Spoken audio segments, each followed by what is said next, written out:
अस्सलाम वालेकुम। जैसे कि जनाब गुलाम यज़दानी साहब ने जिक्र किया कि आज हर महीने की तरह हेल्थ लेक्चर 253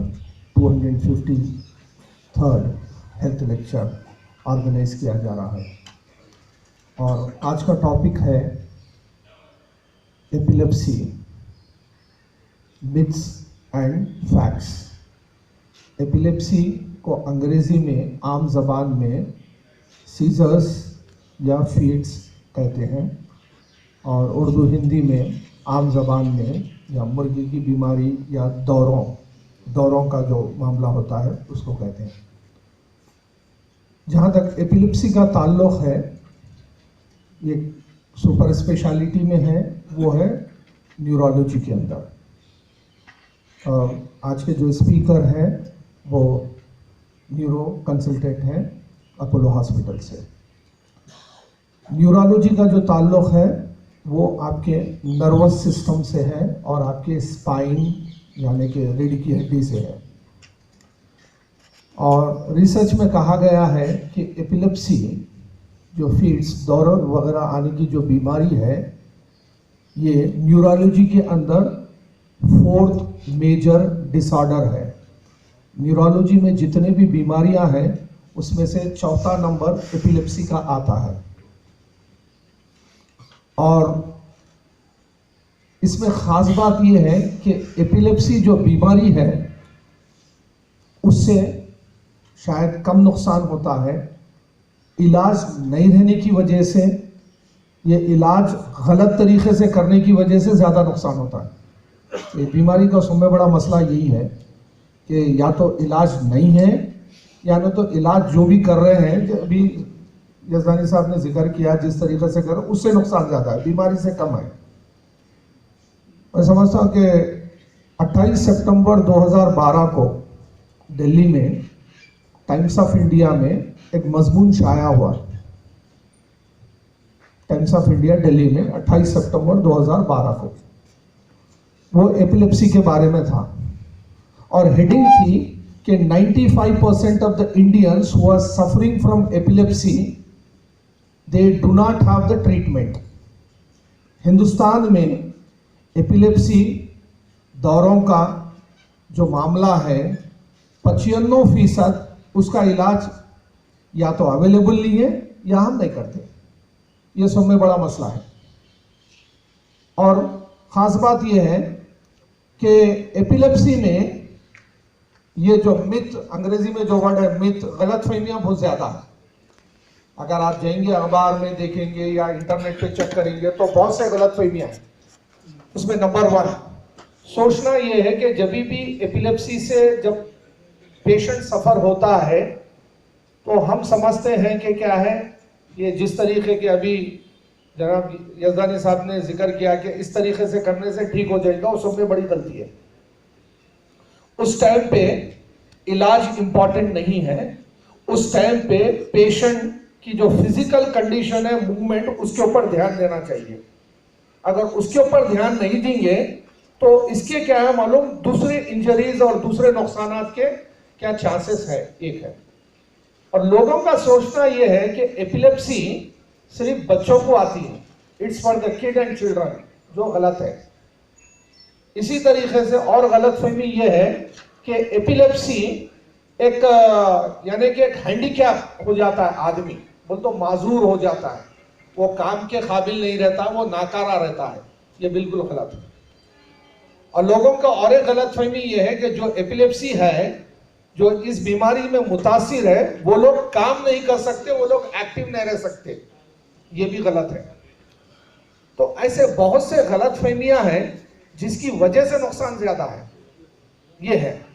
और जहां तक हम बीमारी में जब इसका इलाज का जो मामला है, इसको जनरल वर्ड में अंग्रेजी में लिखा हुआ है epilepsy fits seizures, it affects the central nervous system and it leads to seizures।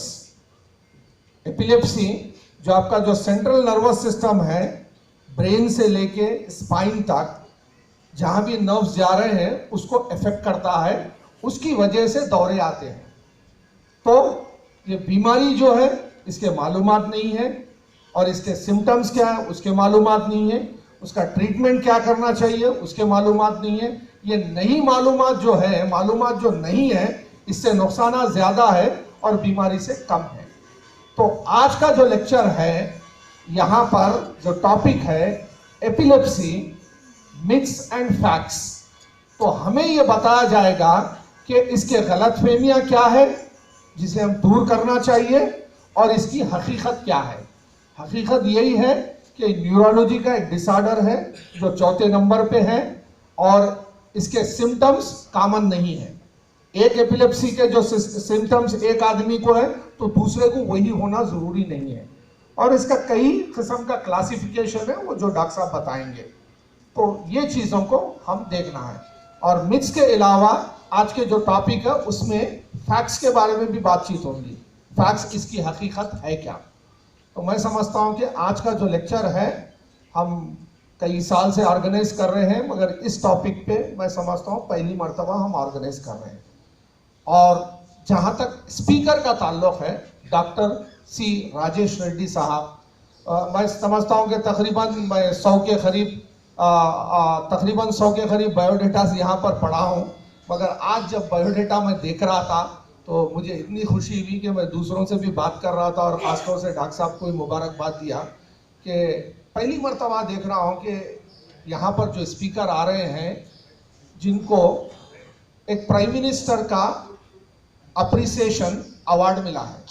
तो मैं सोच रहा था कि आमतौर पर होता है हर एक फील्ड में कि आप प्राइम मिनिस्टर ऑफ इंडिया आपको अप्रिशिएट करते हैं, आपको मुबारकबाद देते हैं, मगर मैं ये देख रहा था कि मुबारकबाद किस वास्ते दिए। मुबारकबाद इस वास्ते दिए कि 1993 में जब आंध्र प्रदेश का एमसेट का एंट्रेंस हो रहा था तो डॉक्टर साहब को स्टेट में पहला रैंक आया। तो ये एक आउटस्टैंडिंग बात है ये।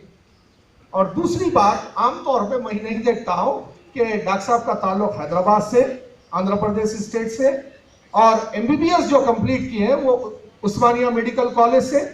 मैंने कहा कि फर्स्ट रैंक एमसेट में तो आमतौर पे जो प्रेफरेंस होता है वो उस्मानिया का होता है।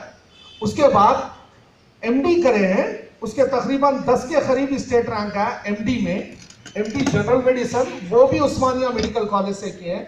फिर उसके बाद जब सुपर स्पेशलिटी का मामला आया, जब डीएम करते हैं तो डीएम का जब एंट्रेंस लिखे तो जब भी पहला मुकाम आता है स्टेट में वो है।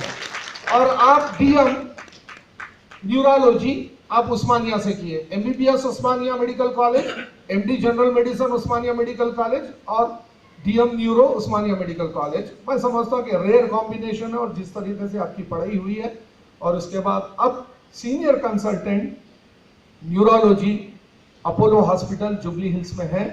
और न्यूरोलॉजी एक बड़ा एरिया है जिसको हम न्यूरो साइंसेस कहते हैं, कई किस्म की बीमारियां हैं, उसमें एक अहम बीमारी है वो है एपिलेप्सी है, जिसको मुर्गी की बीमारी कहते हैं आम जबान में, या दौरों का आना कहते हैं, सीजर्स कहते हैं, ये चीजें।